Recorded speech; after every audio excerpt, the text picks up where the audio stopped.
Screening and vaccines are the most important part of cervical cancer. Ma'am, we'll take. Yeah. Hello hello, నమస్కారం అండి, మీ పేరు? నా పేరు మంజుల అండి. ఓకే, మంజుల గారు ఎక్కడి నుంచి కాల్ చేస్తున్నారు? హైదరాబాద్ అమ్మా. ఓకే, మనతో పాటు స్వాతి గారు ఉన్నారు, మాట్లాడండి. షూర్ అండి. యా మంజుల గారు చెప్పండి. డాక్టర్ గారు good evening madam. Yeah good evening చెప్పండి. మ్యామ్ యాక్చువల్లీ నా మ్యారేజ్ అయ్యి ఒక 15 years అవుతుంది మ్యామ్. ఓకే.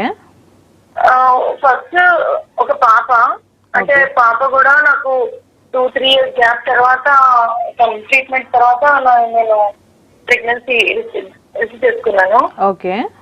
దెన్ మళ్ళీ ఇమీడియట్లీ ఏవి వద్దు అనేది, అంటే ఫైనాన్షియల్ కొంచెం ప్రాబ్లం ఉంది, మేము అప్పటికి ఎవరు ఏం వద్దు అనుకున్నాము. ఓకే. అండ్ మధ్యలో కొన్ని ప్రాబ్లమ్స్ అయ్యే, అంటే వద్దనుకున్నాము టాబ్లెట్స్, ప్రెగ్నెన్సీ అవ్వకుండా టాబ్లెట్స్ ఇస్తున్నందుకు దాని సైడ్ ఎఫెక్ట్ వల్ల ఇంకా హెల్త్ ఇష్యూస్ అయ్యాయి నాకు. బర్త్ కంట్రోల్ పిల్స్ తీసుకున్నారా అండి మీరు? ఏంటి మేడం? బర్త్ కంట్రోల్ పిల్స్ తీసుకున్నారా? బర్త్ కంట్రోల్ పిల్స్ దాదాపు 1 year, నియర్ బై 1 year వేసుకున్నాను మేడం. ఓకే. అయితే దాంతో హెల్త్ ఇష్యూస్ అయ్యాయి, సైడ్ ఎఫెక్ట్స్ అయ్యాయి. ఓకే. సో దానివల్ల ఏమన్నారంటే, ఇలా వేసుకునే కంటే మీరు ఆపరేషన్ చేసేసుకోండి, మళ్ళీ ఇంకెప్పుడన్నా ఫ్యూచర్ లో కావాలంటే ఇది చేసుకోవచ్చు అని అన్నారన్నమాట. ఓకే. సో నేను అది స్టాప్ చేసి ఆపరేషన్ చేయించుకున్నాను.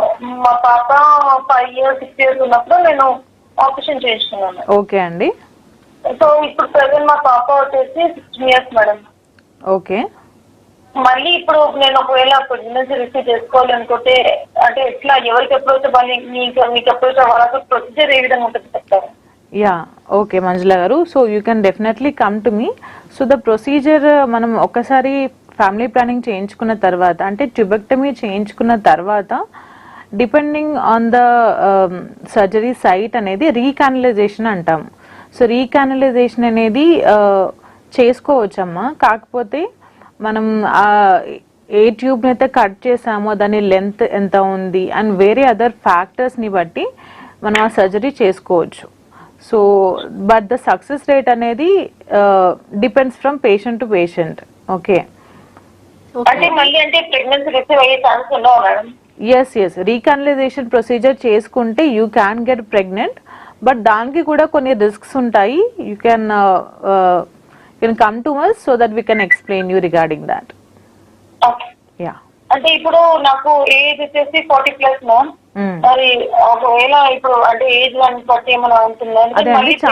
అంటే అమ్మాయి కదా, కంపల్సరీ ఒక అబ్బాయి ఎవరో ఒకరు ఉండాలి, ఒక్కళ్ళే ఉండొద్దు అనేది చూస్తున్నారు. అండ్ నా చూసుకుంటున్నట్లయితే ఇప్పుడు మేము ఫైనాన్షియల్లీ స్ట్రాంగ్ ఉన్నాం. Yes we can go with 1 more baby అన్నట్టుగా మేము రెడీగా ఉన్నాం.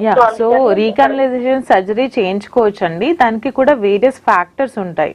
So depending on that we will suggest you. Okay. Thank you. మీకు అప్రోచ్ అవ్వచ్చు మరి, మీ దగ్గరికి మీరు రావాలి అనుకుంటే మరి? Sure yeah. సో నాకు ఒకసారి మీరు క్లినిక్, మీరు హాస్పిటల్ ఇక్కడ అంటే నేను I come and approach. Yeah it is Mulberry women's clinics, Nallagandla, Hyderabad అండి. ఓకే మేడం, ఇంకో చిన్న విషయం అంటే మాక్సిమం ఎక్కడ వరకు పోతుండొచ్చు financially, how much I can afford? That all we will discuss in private అండి. Okay. Okay ma'am, thank you ma'am. Thank you. Okay Manjula గారు, thanks for calling. So doctor గారు చెప్పినట్టుగా మీరు ప్రికాషన్స్ ఫాలో అయితే ఖచ్చితంగా you will get the best results. ఇంకా ఏమైనా queries ఉంటే డాక్టర్ని కలవండి. మ్యామ్ బ్రేక్ తీసుకుందాం. Yeah sure. డాక్టర్ స్పెషల్ కార్యక్రమంలో షార్ట్ బ్రేక్.